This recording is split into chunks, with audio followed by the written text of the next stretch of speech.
Chers amis, bonjour. Nous continuons à apprendre les différents conseils que Paul donne à Timothée comme des exercices spirituels à pratiquer pour rester attaché au Seigneur.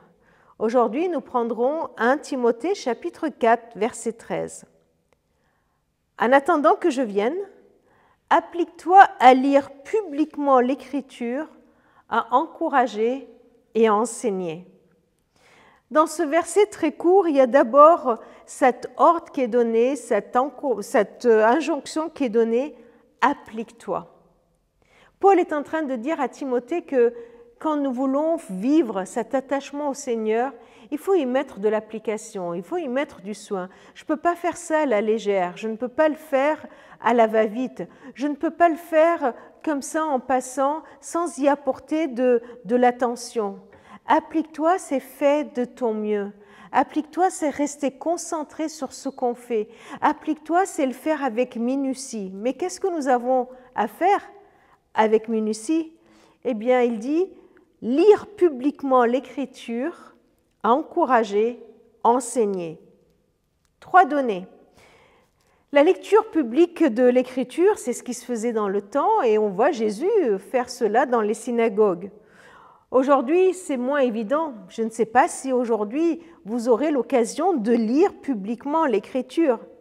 Ce n'est peut-être pas exactement comme au temps de Jésus que nous allons lire publiquement l'Écriture, mais peut-être encouragement pour nous de trouver le moyen de dire pour nous que l'Écriture est présente dans notre quotidien.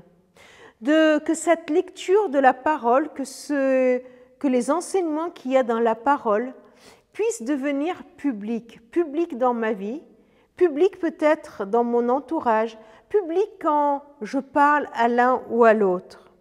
Alors, et c'est de là que va découler 2 autres points, l'encouragement et l'enseignement. L'encouragement sera pour nous tous. L'enseignement, c'est la base, la source de notre enseignement.